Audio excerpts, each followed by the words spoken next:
What does it mean to know God? For Job, it meant living a blameless life, a path of perfect devotion.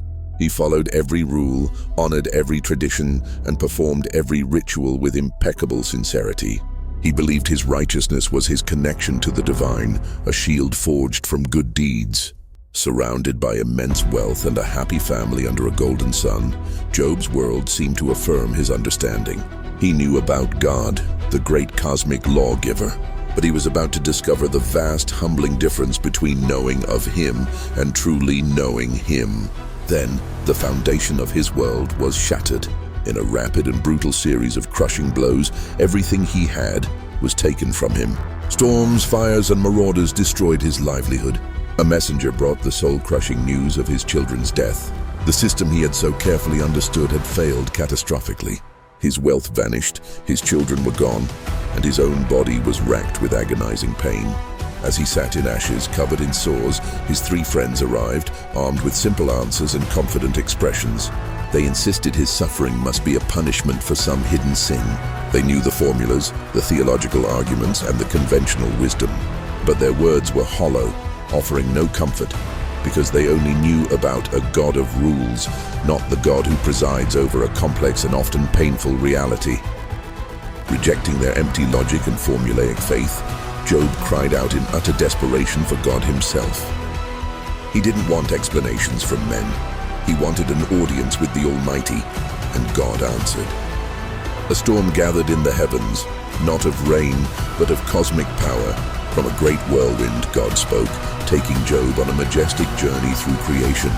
He unveiled his majesty not with easy answers, but with overwhelming questions. He showed Job galaxies being born, mountains rising from the earth, the untamed depths of the ocean, and powerful wild creatures that bowed to no man. It wasn't a debate or a theological lesson. It was an unveiling of infinite power and untamed wisdom. In that moment, everything changed. As Job stood amidst the swirling storm of divine glory, his anguish melted away, replaced by a profound and overwhelming sense of awe and humility. A single tear of understanding rolled down his cheek. He bowed his head to the dust, finally comprehending his place in the universe. It was then that Job spoke the words that became the heart of his story. "My ears had heard of you, but now my eyes have seen you." He repented, not for the secret sins his friends accused him of, but for the arrogance of thinking he could ever understand the mind of God with his own limited intellect. He had moved from second-hand information to a first-hand transformative encounter.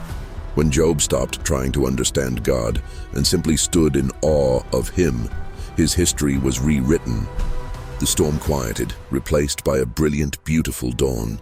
A new light fell on Job as he found peace. His life was restored, a new family, new prosperity far greater than what he had lost. His end was better than his beginning. The same is true for us. Knowing about God can leave us empty and confused in our trials, armed only with theories that crumble under pressure. But truly knowing him, experiencing his presence, his power, and his majesty transforms everything. If you believe in the power of a real encounter with God, comment Amen. Subscribe for more, and may God bless you and your family.